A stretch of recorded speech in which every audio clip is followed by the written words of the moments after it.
Hello students आज की हमारी वीडियो में हम सेपरेशन ऑफ पावर के टॉपिक को आगे बढ़ाते हुए पार्ट 2 करेंगे। हमने पार्ट 1 कर लिया है। इस वीडियो के डिस्क्रिप्शन में मैं आपको पार्ट 1 की वीडियो लेक्चर का लिंक भी ऐड कर दूंगा और साथ में जो बाकी एडमिनिस्ट्रेटिव लॉ के लेक्चर हैं उनका लिंक भी ऐड कर दूंगा। आज बेसिकली हम लोग पार्ट 2 करने लगे हैं सेपरेशन ऑफ पावर का। तो इसमें हम लोग 3 टॉपिक बेसिकली करेंगे। एक तो separation of power under Indian law, ये मेन टॉपिक करेंगे। फिर जुडिशियल अप्रोच क्या है ये करेंगे और मेरिट्स एंड डीमेरिट्स क्या है सेपरेशन ऑफ पावर की, ये टॉपिक करेंगे। तो मैं शुरू करूंगा सबसे पहले टॉपिक से, जो है separation of power under the Indian law. तो सबसे पहले मैं शुरू करूंगा इंट्रोडक्शन से। अगर मैं इंडियन लॉ की बात करूं तो आपको पता ही है इंडिया में स्ट्रिक्ट सेपरेशन ऑफ पावर नहीं है। जैसे कि अमेरिका में strict separation of power follow किया जाता है, वैसे इंडिया में strict separation of power follow नहीं किया जाता। इवन इंडिया का जो सेपरेशन ऑफ पावर है वो इंग्लैंड की तरह है। जैसे इंग्लैंड में सेपरेशन ऑफ पावर तो है पर स्ट्रिक्टली फॉलो नहीं किया जाता, वहां पे फंक्शनल ओवरलैपिंग है। मतलब एक जो ऑर्गन है वो अपना काम तो कर रहा है पर दूसरे के काम में वो इंटरफेरेंस भी करता है। वैसे ही इंडिया में है। Under Indian law like England constitution adopt the functional separation of power with the system of checks and balance. मतलब चेक्स एंड बैलेंस है हमारे देश में, अर्थात एक ऑर्गन अपना काम कर रहा है करे पर उसका दूसरे ऑर्गन्स पे चेक भी है, कंट्रोल भी है। Therefore, there is an overlapping of function among the legislature, executive and judiciary wherever required। तो आप समझ गए होंगे कि इंडिया में क्या है, इंडिया में स्ट्रिक्ट सेपरेशन ऑफ पावर नहीं है। जहां जरूरत पड़ती है वहां पर ओवरलैपिंग भी की जा सकती है, एक दूसरे के ऊपर चेक भी बनाया जा सकता है। अब आगे बढ़ते हैं। अब हम करेंगे प्रोविजन क्या है under the Indian law. Indian law में क्या क्या प्रोविजन दिए गए हैं, कौन कौन से प्रोविजन है जो कि साफ साफ सेपरेशन ऑफ पावर की तरफ इशारा करते हैं। सबसे पहले हम बात करेंगे कॉन्स्टिट्यूशनल कंसेप्ट की, अर्थात हमारे भारतीय संविधान में कहां सेपरेशन ऑफ पावर की बात की गई है। तो देखिए स्टूडेंट्स, वैसे तो कोई भी आर्टिकल ऐसा नहीं है जो एक्सप्रेसली सेपरेशन ऑफ पावर की बात करता हो, कोई भी आर्टिकल नहीं है। लेकिन जब आप आर्टिकल 50 पढ़ते हैं, 50 आर्टिकल पढ़ते हैं इंडियन कॉन्स्टिट्यूशन का, तो आप देखते हैं कि वहां पर एग्जीक्यूटिव और जुडिशरी के बीच सेपरेशन की बात की है। वहां लिखा है कि executive should be separated from the judiciary, अर्थात वहां पे लेजिस्लेचर वर्ड यूज नहीं किया गया है बट एग्जीक्यूटिव को जुडिशरी से अलग किया गया है। वहां पे जुडिशरी की इंडिपेंडेंट को प्रमोट करते हुए बोला गया है कि जुडिशरी एग्जीक्यूटिव अर्थात गवर्नमेंट से सेपरेट ही होनी चाहिए।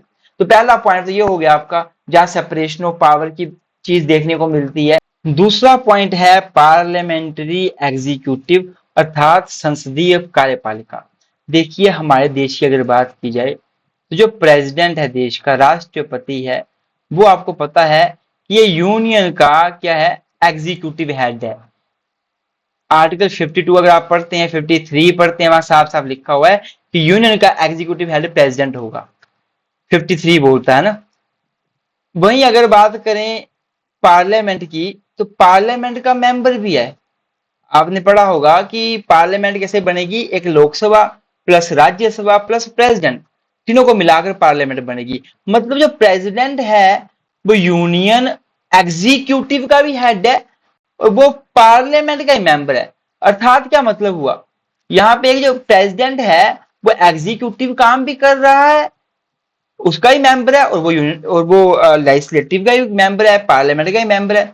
मतलब यहाँ क्या हो गया, ओवरलैपिंग हो गई है ना। देखो इंडिया क्या है, in India parliamentary system of government has been followed although executive power of union is vested in the president। वो president के पास है। the president is also a part of parliament, वो parliament का ही part है।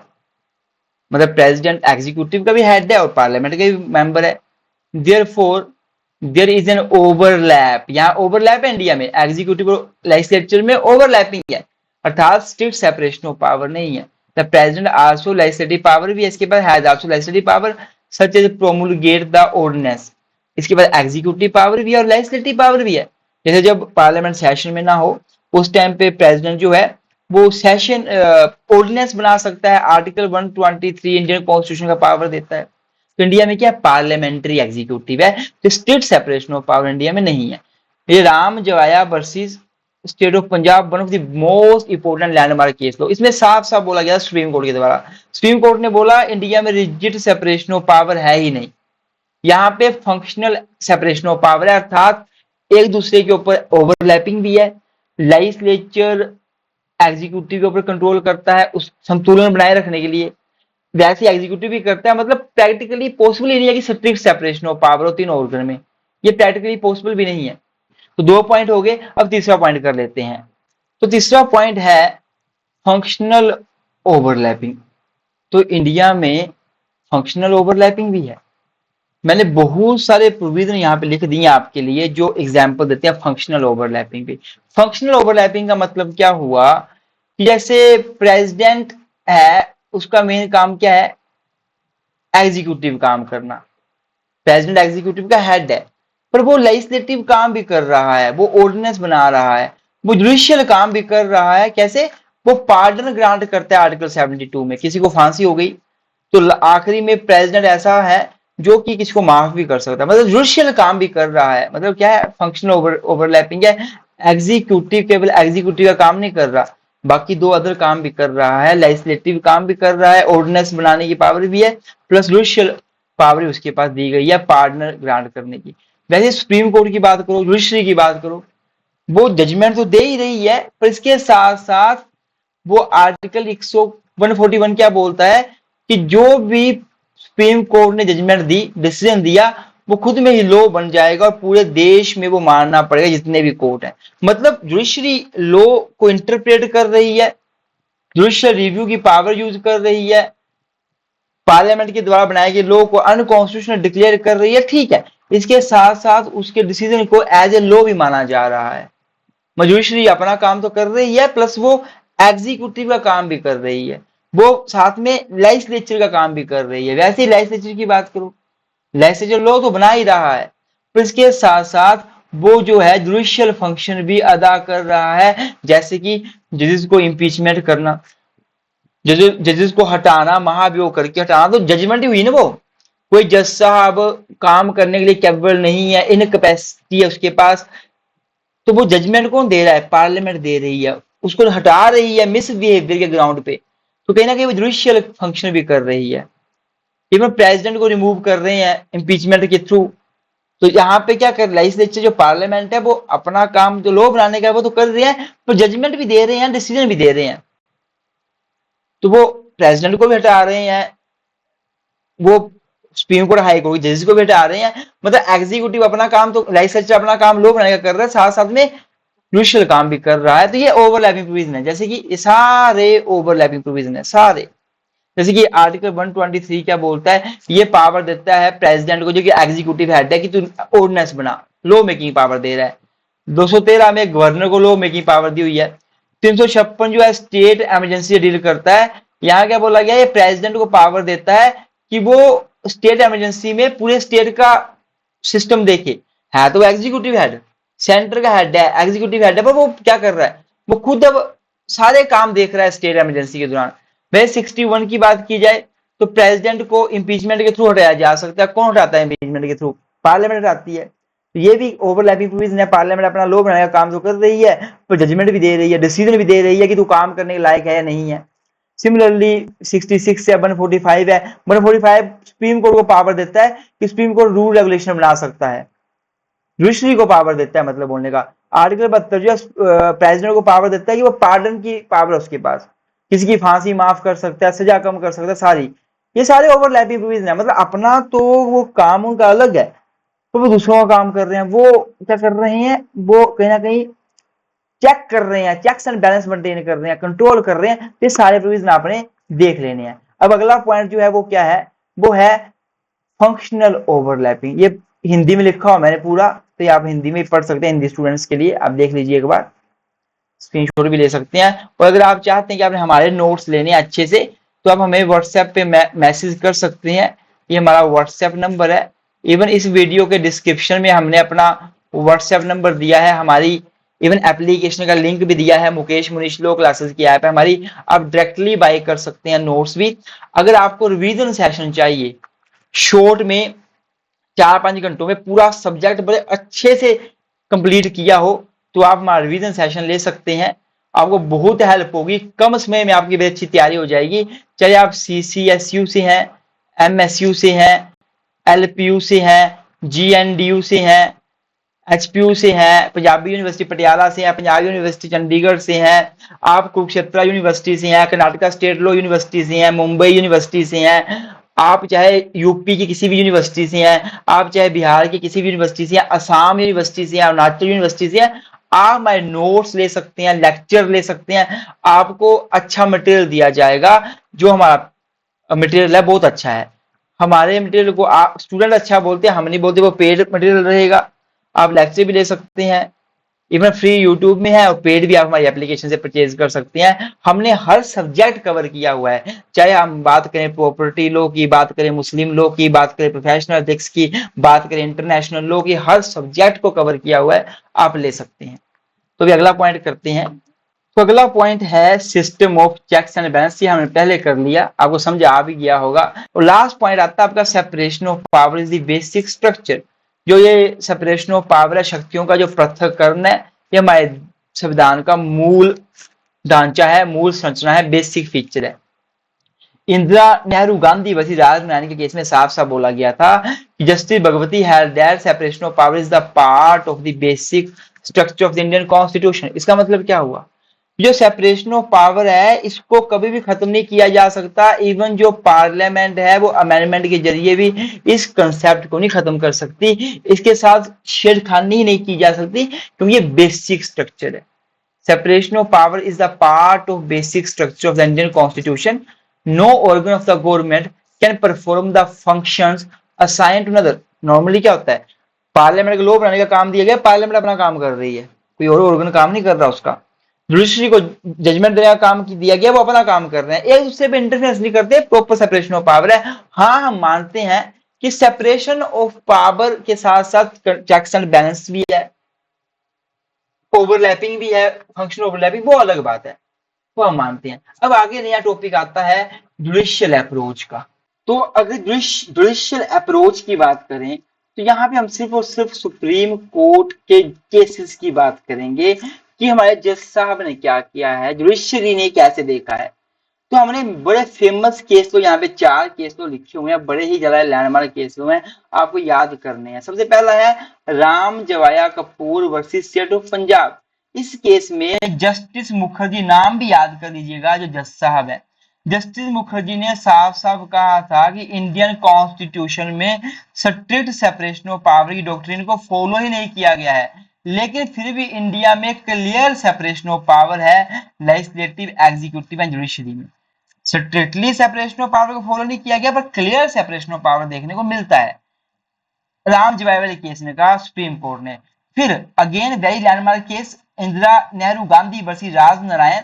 इस case में भी माननीय सुप्रीम कोर्ट के जो जज साहब थे, चीफ जस्टिस A.N. रॉय, इन्होंने कहा कि इंडिया में rigid doctrine of separation of power को फॉलो नहीं किया गया है। जैसे अमेरिका में है, वैसे हमने बड़ा स्ट्रिक्टली रिजिड तरीके से सेपरेशन ऑफ पावर को फॉलो नहीं किया गया है, हमने लिबरली फॉलो किया हुआ है। मतलब जब जुडिशियल अप्रोच आपको आया क्वेश्चन, तो आपको सिर्फ और सिर्फ केस लॉ मेंशन करने हैं। फिर आपको आता है IC Golaknath versus state of Punjab. इस केस में क्या बोला गया कि जस्टिस के सुब्बा राव, जो बच्चे कॉम्पिटिटिव एग्जाम की तैयारी कर रहे हो, वहां तो जज साहब का नाम आता है। ये केस किस जज साहब ने डिसाइड किया, तो मैंने यहाँ पे नाम लिखा हुआ है।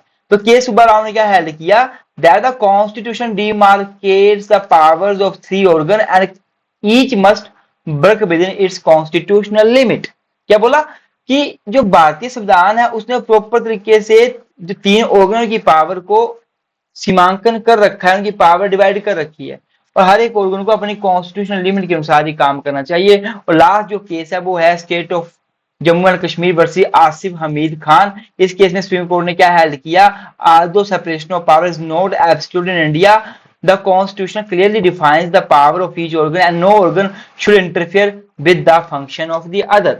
मतलब बात वो ये है कि इंडियन कॉन्स्टिट्यूशन में सेपरेशन ऑफ पावर स्ट्रिक्टली नहीं दिया गया है, स्ट्रिक्टली फॉलो नहीं किया गया, कोई प्रोविजन नहीं है। पर जो प्रोविजन दिए गए हैं बाकी के बाकी, वो सेपरेशन ऑफ पावर की तरफ इशारा करते हैं। चारों केस अच्छे से पढ़ लेना, याद कर लेना, बड़े लैंडमार्क केस है। मैंने हिंदी में भी आगे ये लिखे हुए हैं, आप यहां से भी देख सकते हैं। आगे बढ़ते हैं। अब हम बात करते हैं कि मेरिट्स क्या है और डीमेरिट्स क्या है सेपरेशन ऑफ पावर की।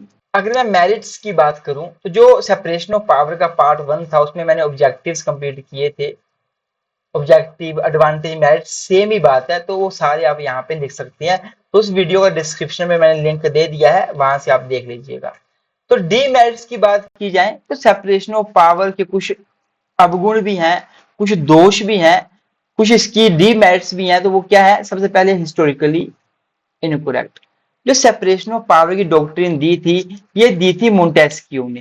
जो मोंटेस्क्यू था वो एक्चुअली में इंग्लैंड गया था घूमने, वो खुद फ्रांस का था, इंग्लैंड गया था और उसने देखा इंग्लैंड के लोग बहुत सारी स्वतंत्रता को एंजॉय कर रहे हैं, फ्रीडम एंजॉय कर रहे हैं। तो उसने सोचा इंग्लैंड में सेपरेशन ऑफ पावर है, तो वो अपने देश में आया। उसने 1748 में बुक लिख दी, द स्पिरिट ऑफ लॉ। और उसने वहां इंग्लैंड को मेंशन किया और बोला कि इंग्लैंड में जो लोग हैं इंग्लैंड के बहुत ज्यादा फ्रीडम यूज कर रहे हैं क्योंकि वहां पे सेपरेशन ऑफ पावर है। लेकिन मोंटेस्क्यू हिस्टोरिकली बिल्कुल ही इनकरेक्ट था, क्योंकि इंग्लैंड में सेपरेशन ऑफ पावर है ही नहीं। Montesquieu interpretation of British constitution was incorrect because there is no strict separation of power between the executive and legislature in the UK. UK में है ही नहीं। तो पहला तो इसका ड्रॉबैक ये है कि जो मोंटेस्क्यू जिसका रेफरेंस दे रहा देश का कि इंग्लैंड है और वहां पे सेपरेशन ऑफ पावर और हमारे देश में होना चाहिए, उसने गलत देश का रेफरेंस दिया। वहां पे सेपरेशन ऑफ पावर था ही नहीं, इसलिए भी इसको क्रिटिसाइज किया जाता है कि मोंटेस्क्यू वाज रोंग। दूसरा क्या? Practically difficulties. देखो ना, इस सेपरेशन ऑफ पावर को अडॉप्ट करना प्रैक्टिकली बहुत ज्यादा डिफिकल्ट है, क्योंकि पॉसिबल नहीं है कि स्ट्रिक्ट सेपरेशन ऑफ पावर दे दी जाए और हर एक ऑर्गन को बोला जाए आप अपना अपना काम करेंगे, बस दैट्स इट, इससे ज्यादा कुछ नहीं। ना एक दूसरे से बात करेंगे, ना एक दूसरे के काम को देखेंगे, बस। ये प्रैक्टिकली इम्पॉसिबल है, ऐसा हो ही नहीं सकता। इवन अमेरिका में जहां पे बोलते हैं स्ट्रिक्ट सेपरेशन ऑफ पावर है, वहां पे भी कंट्रोल है। तो in practice complete separation of power is not possible as each organ perform some function of other. Other के फंक्शन पूरे करने पड़ते हैं। पार्लियामेंट केवल लॉ ही नहीं बनाती, पार्लियामेंट जजमेंट भी देती है। अगला पॉइंट है unsuitable for the welfare state. Welfare state का मतलब क्या होता है? वो स्टेट जो लोगों के फायदे की बात करती हो, लोगों के भविष्य के बारे में सोचती हो, खुद पॉलिसीज बनाती हो। तो ऐसा देश यहाँ पे गवर्नमेंट वेलफेयर स्टेट है, जहां पर गवर्नमेंट वेलफेयर गवर्नमेंट करने वाली गवर्नमेंट है, लोगों का भला करने वाली है, सारी पॉलिसीज खुद बना रही है, वहां पे स्टेट सेपरेशन ऑफ पावर हो ही नहीं सकता, क्योंकि ये बड़ा जटिल कंसेप्ट है। State separation of power impracticable हो जाएगा। A welfare state require coordination. Welfare state में तो भाई कोऑर्डिनेशन होना चाहिए, अर्थात पार्लियामेंट अपना काम करे पर बाकी दो ऑर्गन को भी हेल्प करे, एग्जीक्यूटिव अपना काम करे और बाकी दो ऑर्गन को भी हेल्प करे। और ऐसा ही हो रहा है आज के टाइम पे। तो मतलब क्या हुआ कि welfare state require coordination among the organ to address complex social, economic and political issue, therefore state separation of power is impracticable. Last में आता है रिड्यूस एडमिनिस्ट्रेटिव एफिशिएंसी। जो स्टेट सेपरेशन ऑफ पावर हुआ है, इससे तो जो है एडमिनिस्ट्रेटिव एफिशिएंसी कम हो गई है। एडमिनिस्ट्रेटिव अथॉरिटीज एफिशिएंटली काम ही नहीं कर पा रहे, क्योंकि कंफ्लिक्ट बड़े आ रहे हैं। अब क्या हो रहा है? पार्लियामेंट अपना काम करेगी सेपरेशन ऑफ पावर में, एग्जीक्यूटिव अपना, जुडिशरी अपना, तीनों अपना अपना काम करेंगे और एक दूसरे को हेल्प भी नहीं करेंगे, कोऑर्डिनेट भी नहीं करेंगे और अपने आप को सुप्रीम बनाने की कोशिश करेंगे और इससे कंफ्लिक्ट होगा। State separation of power creates conflict and delay among the organ, reducing the efficiency of the government and administration। क्योंकि पार्लियामेंट बोलेगी मैं सुप्रीम, जुडिशरी बोलेगा मैं सुप्रीम, एग्जीक्यूटिव बोलेगा मैं सुप्रीम, कोई कोऑर्डिनेशन होगा नहीं, अपने अपने काम में लगे रहेंगे। तो इससे क्या होगा? कंफ्लिक्ट बढ़ेगा, डिले होंगे कामों में, तो एडमिनिस्ट्रेशन की जो एफिशिएंसी है वो कमजोर होगी। तो आई होप आपको ये मेरिट्स भी समझ आई होगी। तो कंक्लूजन लास्ट में आप कुछ भी लिख सकते हैं, मैंने यहाँ बना के लिखा हुआ है। आप इससे अलावा अलग कंक्लूजन भी लिख सकते हैं, कोई ऐसी बात नहीं है जो मैंने लिखा वही आपने लिखना है, आप कुछ भी बना सकते हैं। और लास्ट में आपको इतना ही बोलना चाहूंगा, अगर आप किसी भी सब्जेक्ट्स के नोट्स लेना चाहते हैं, चाहे हिंदी में चाहे इंग्लिश में, हमारे व्हाट्सएप नंबर पे मैसेज कर दीजिएगा। हमने व्हाट्सएप नंबर इस वीडियो के डिस्क्रिप्शन में भी दिया हुआ है, आपको नोट्स मिल जाएंगे, नोट्स हमारे पेड होंगे। इवन आप रिवीजन सेशन लेना चाहते हैं किसी भी सब्जेक्ट का, आप रिवीजन सेशन भी ले सकते हैं, जो कि 4 घंटे में ही आपके पूरे सब्जेक्ट को आपकी कमांड बना देगा, पूरा सब्जेक्ट क्लियर कर देगा। आप हमारे बड़े अच्छे लेक्चर्स ले सकते हैं, जो हमने बड़े अच्छी मेहनत से बनाए हुए हैं, डिटेल्ड लेक्चर ले सकते हैं, रिवीजन ले सकते हैं। बाकी आप हमारी एप्लीकेशन में जा सकते हैं, हमारी एप्लीकेशन का नाम है मुकेश मुनीश लॉ क्लासेस।